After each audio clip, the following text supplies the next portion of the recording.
Hello everybody, welcome to the United Stand. Hello everybody, welcome to the United Stand. I think we've had enough from the United fan base. Like, it's time to end this shit. Hey guys, welcome back to my channel, and today we're talking about the Manchester United fan base. I just genuinely think the fan base isn't real. They are not serious and they are not loyal. So today we're not going to have the face cam because of some issues. I've not had it cut in like weeks, so let's jump into this video. Like I said, we'll be diving into Manchester United's fan base, and there's one name we can't dodge. We all know him, Goldbridge. This man built an empire on the United stand. He built an empire on the failure of Manchester United for like for the whole decade, racking up millions of views with his rants and hot takes. Love him or hate him, he's everywhere. But let's be honest, guys, some of his opinions are just absolutely bonkers. Like, his transfer scoops are dodgy, and his players' criticism, they are not even good at all. And I was a huge fan at first, but now during this era, I'm just actually seeing that Goldbridge is not even helping the fan base. First up, let's tackle Goldbridge worst football takes. This guy loves a bold statement, but half of the time he's watching a different game. He has a rundown of some absolute changers. Firstly, Kobe Mino's wage demands during this year. Like, just this month, Goldbridge lost it over a rumor that Kobe Mino wanted 180k to stay at United. I guess it's not a rumor anymore. He tweeted 180k a week for Mino, lol, acting like it's daylight robbery. For me, I don't believe Mino should be requesting for that amount of money. I feel like if he's doing that, I just feel like it's not the right time. But come on, Mino is 19, he's tearing up 10 goals and assists like last season, and he has big clubs knocking on his door, Chelsea and likes of the rest, and I just feel like he wants that amount of wage. It's not an outrageous amount of money for a kid that's going to be Manchester United's midfield anchor. Goldbridge just saw the number and panicked and didn't even think about the market, man. I just genuinely think that was one of his shocking takes. You guys should stick around because I have more coming up. Next is the Rasmus Højlund flow. He has been hammering on Rasmus Højlund all season. When Ronaldo first left and we got Højlund, I didn't see Goldbridge talking about it. Oh, who's Højlund? Who's that? When Højlund first came, I was just like, this is not the club for him, because he's still a young kid and he still needs to develop a lot. And now he's calling Højlund one of the worst Premier League strikers after a dry spell. Look at it, Manchester United in general have not been bringing up goals, and for it to just sit down and start blaming Højlund, it's just stupid. For this 2024-25 season, he has not been stellar. He has had low ratings. He has been struggling. But this guy is just 22, stuck in the United side that can't even string passes in the final third together. Goldbridge acts like he's supposed to be prime Ronaldo already, but like he does not look at it that even top strikers didn't have it well for them when they started taking up the big role in their clubs. You need to give him time, and you need to even give him more service. Next is the Ten Hag tactics. Like, we're saying Ten Hag tactics are like perfect. After a Manchester United win against Wolves, we scraped a 1-0 win against Wolves. Goldbridge went full fanboy, saying Ten Hag's tactics were perfect now and the rebuild was complete. Then the 3-0 spanking that Spurs gave us a week later, Goldbridge swings from sack him to genius faster than Manchester United's defense collapses. Like, no one talks about the midfield gaps, no one mentions the shaky backline, just blind hype of one result. It's like he's allergic to proper analysis. Like, I'm tired of that guy. Next one is the Casemiro is finished. Like, okay, Casemiro flopped in our first match against Liverpool. He cost a goal. He flopped against Aston Villa. Like, Goldbridge has declared Casemiro is finished and said United should have sold him last summer. Look at Manchester United's midfield. Whether I like it or not, Casemiro is part of our top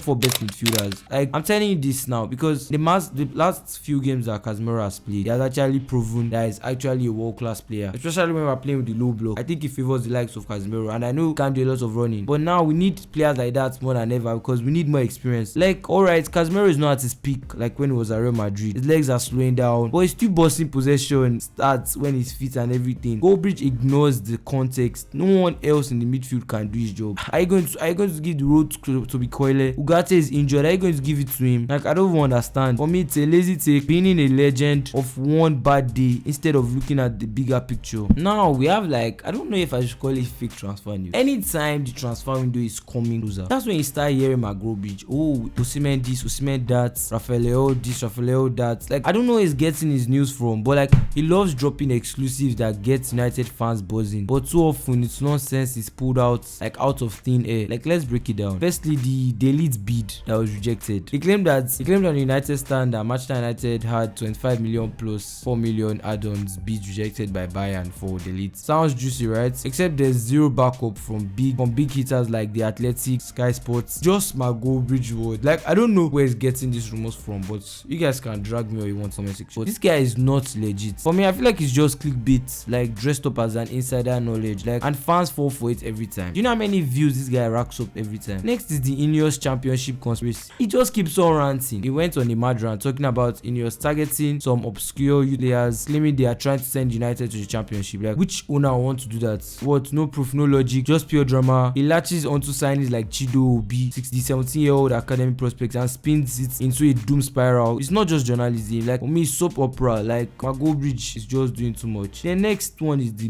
Mazraoui skepticism. When Mazraoui's name popped up as a United target, Goldbridge said he doesn't know about him and hinted that it's a risky move. Like, I'm confused. Like, mate, like, Mazraoui has proven to be a top right back right now. Like, and you don't even hear Goldbridge talking about him now. Like, solid. He was solid for Bayern. Great on the ball. Goldbridge acts like he has never heard of him. No stats check. Like, no highlights watch. It's a kind of lazy take that screams he's just winging it. Next one, and I don't know why he's just dropping bombshell. Like, he dropped a bombshell last month. I can't remember, saying that Jadon Sancho's loan to Chelsea was definitely being expected to next season. Like, Chelsea was going to sign him and all. Like, he keeps on mentioning it. Like, United fans too go wild until Chelsea's camp said nothing. Like, nothing has been decided, and I can't wait to hear the news. Goldbridge throws out these half-baked confirmations with no sources just to keep the views rolling. Like, classic Mark move. Now he's always criticizing players for no reason, like, for like the little thing. The one that even killed me. Let's just calm down. Let's hit it. Like, Goldbridge rants are loud, passionate, and often pointless. Like, you state a player with no like real reasoning. Like, you just start criticizing. First of all, it's the Bruno Fernandes one. Bruno Fernandes, I remember when he said we should put Bruno Fernandes on the bench for a few games because of Roy Keane's.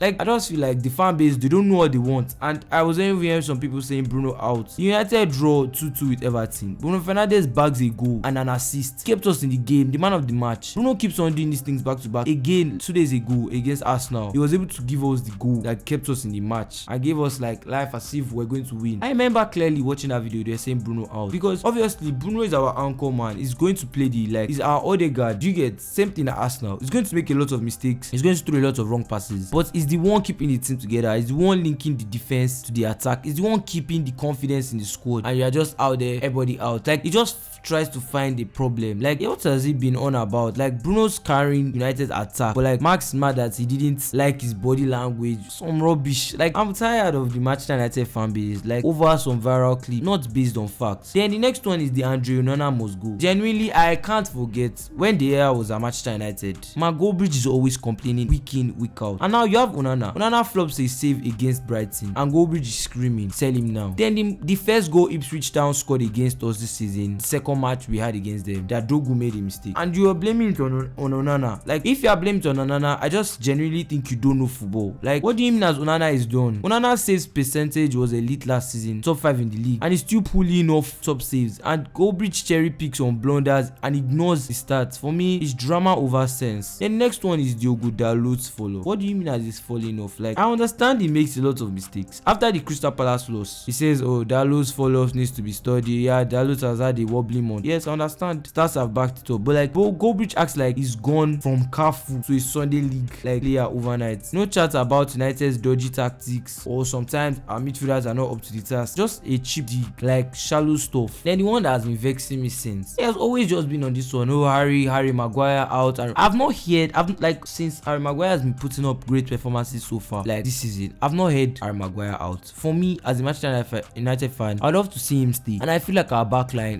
is one of the best in the Premier League, whether I like it or not. One time he called Maguire useless after a shaky performance. Like, Maguire is not perfect. Like, he's slow. He's a slow player, slow on the turn, sure, but he's still winning headers. He's scoring late goals. He's keeping the defense in order. Like, Obi doesn't mention the good things. He just likes to mention the chaos. Like, just slaps a lazy label on a guy who has been a scapegoat for years. Doesn't even make sense. So there you have it, guys. Goldbridge, the loudest voice in United's fan base, but maybe not the brightest, to be honest. His stakes are wider than a roller coaster. His transfer news is about as reliable as a chocolate teapot. Like, and his players bashing, like, doesn't make sense. More hot air than the hairdryer. Like, don't get me wrong, it's entertaining as hell, but he has the passion, and sometimes he just films for some, like, always filming for no reason. For me, I feel most United fans are watching watching this guy. They keep on watching this guy thinking, oh, okay, I know it makes a lot of sense, but for me, the Manchester United fan base just has a problem.